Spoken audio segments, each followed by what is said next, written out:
You severed ties with your closest friend of a decade. No heated argument, no lengthy explanation, no dramatic confrontation. Just silence. Now your relatives whisper concerns about your mental state. Your colleagues notice you've withdrawn into yourself. A person who once knew you intimately confided to a mutual acquaintance.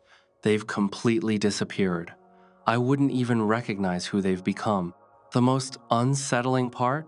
Your sleep quality has improved dramatically after years of restless nights. This is the psychological reality of individuals who systematically remove everyone from their lives. If you're engaging with this content, chances are you're either living this experience or desperately trying to comprehend someone who is.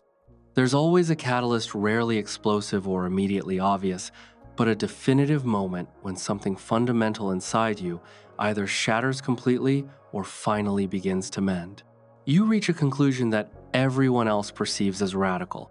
For certain people, it's a significant birthday spent in solitude because every person in their life forgot. For others, it's facing a health crisis and discovering their phone remained eerily quiet. Sometimes it's more subtle. The 20th occasion you opened up about something deeply personal, only to receive a distracted "that's wild" before they pivoted the conversation back to themselves. Regardless of the trigger, something fundamental transformed. The unconscious evaluation you'd been conducting for years regarding these relationships finally yielded an undeniable conclusion. These connections extract more than they contribute, depleting something essential within you. So, you accomplished what previously seemed unthinkable. You completely withdrew your participation. Let's establish clarity about what we're actually discussing. This transcends taking temporary distance or requiring breathing room or experiencing a transitional phase.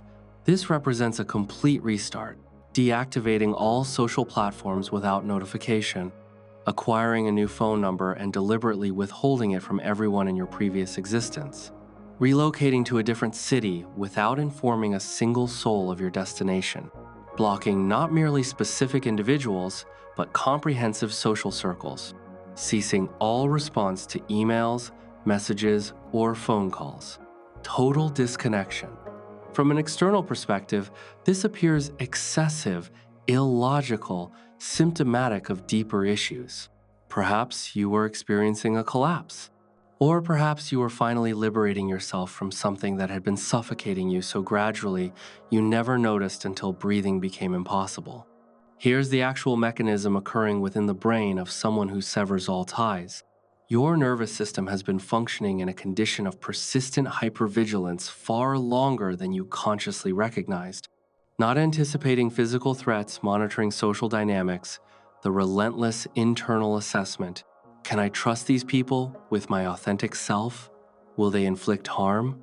Have they already wounded me repeatedly while I convince myself otherwise? Every instance of exposed vulnerability that went unacknowledged, every gesture of effort that remained unreciprocated, every occasion you appeared fully present while no one materialized for you, your brain documented each incident meticulously. Eventually, your nervous system reached an executive determination. These individuals represent danger to your well-being, and the exclusive path to safety requires complete elimination. This isn't a logical decision you methodically contemplate. It's a survival mechanism activating automatically. Your physiological system transitions into defensive mode, and defensive protocols mandate establish maximum distance from sources of harm. Suddenly, everyone begins registering as potentially unsafe. Others will assume something has malfunctioned within you. They'll describe your behavior as isolating, employing clinical terminology that reframes your boundaries as pathological symptoms. But here's their fundamental misunderstanding. When someone retreats because existence feels devoid of meaning, that manifests completely differently from what's occurring here. Your actions aren't about shutting down, they're about achieving clarity. You're creating distance because you finally perceive the situation with perfect lucidity. And what you observe is that numerous connections were never authentic to begin with. They were illusions sustained exclusively by your unilateral effort. You've become too aware to continue the pretense. You've witnessed what exists behind the facade. You've recognized that most relationships were transactional performances or simply maintained through inertia. People occupied space in your life because they'd always existed there, not because they'd earned their continued presence. Once you perceive this truth, returning to ignorance becomes impossible. Here's the psychological trap that immobilizes most people: maintaining loyalty toward individuals who never demonstrated loyalty in return. The rationalizations are familiar. You've known them since childhood. You attended university together. They witnessed your wedding ceremony. You've accumulated shared history. Except, were they genuinely present or merely in attendance? A critical distinction exists between someone appearing at life events and someone actively supporting your existence. Between someone transmitting birthday wishes and someone understanding your current struggles. Between someone participating in the group conversation and someone reaching out privately when you go silent. You maintained fidelity to historical connections. They remained comfortable with established patterns. When you finally relinquished that loyalty, everyone responded as though you'd committed an unforgivable betrayal. But consider the question nobody articulates: how many times did they betray your trust before your departure? How many occasions did they fail to appear while you forgave them and remained anyway? When you eliminate everyone, you're executing something most people lack courage to attempt: exercising brutal honesty regarding relationship quality. Most individuals preserve friendships through obligation, nostalgia, or confrontation avoidance. They maintain connections with people who diminish them because they haven't developed skills for ending things. They remain in silenced group chats. They attend gatherings they dread. They perform closeness they don't genuinely feel. You ceased performing, and the instant you stopped, reality became unavoidable. Without your sustained effort, these relationships simply don't exist. That's not something most people can acknowledge. So they perpetuate the charade. But you abandon the performance entirely. Here's what disturbs observers most profoundly: you're not suffering. They anticipate misery, regret, the eventual realization of your mistake, followed by apologetic return. Instead, you're fine, actually better than fine. Your days possess a lightness now. Stress levels have decreased measurably. You sleep uninterrupted through nights. That recurring anxiety dream about appearing at gatherings where everyone ignores you has ceased because you've stopped attending those gatherings. The relief feels so overwhelming, it almost frightens you because it confirms your suspicion. Those relationships weren't enhancing your life, they were systematically draining it.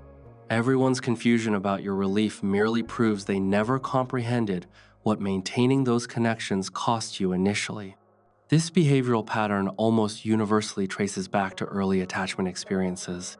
Perhaps you had a caregiver who provided inconsistent availability, sometimes nurturing, sometimes distant, and you never predicted which version would materialize.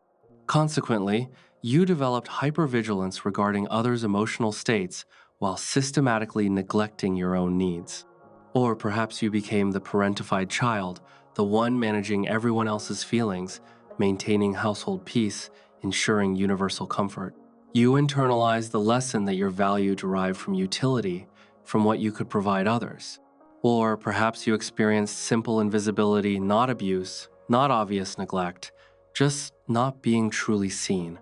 Your parents loved you, but they never genuinely knew you.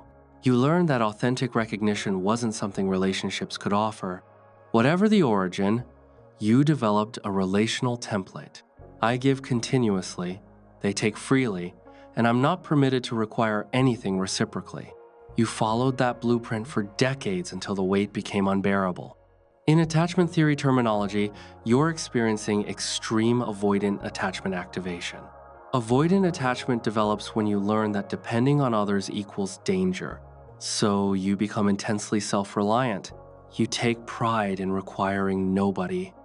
You establish distance before intimacy can develop because intimacy necessitates vulnerability, and vulnerability has exclusively resulted in disappointment. But typical avoidance still maintains superficial connections. They keep people at controlled distances but don't eliminate them entirely. Your response represents the extreme version. You didn't merely create distance, you deleted the entire relational infrastructure. This occurs when maintaining even distant relationships becomes more painful than complete isolation. When your nervous system concludes that solitude genuinely provides more safety than proximity to people who inflict harm, people label you isolated. You understand you're protected. Isolation implies something happening to you involuntarily. You're disconnected from the world, lonely and suffering. Protection implies deliberate choice. You're actively creating boundaries between yourself and harm. When someone severs all relationships, they're not fleeing intimacy, they're escaping pseudo-intimacy, where people demand access without genuine investment. They're prioritizing safety over connection because connection has proven unsafe. This isn't about avoiding closeness, it's about refusing the specific kind of superficial connection that extracts without reciprocating. The grief experienced isn't for the actual people, it's for what you believed those relationships represented. You mourn the friendship you thought existed with someone who barely thought about you. You grieve the family closeness that was actually shared trauma and obligation. You're mourning a social life that only existed in your imagination. The people themselves, you don't actually miss them. You miss the concept of them, the role they were supposed to fulfill but never did. Once you separate fantasy from reality, grief dissolves, leaving only relief.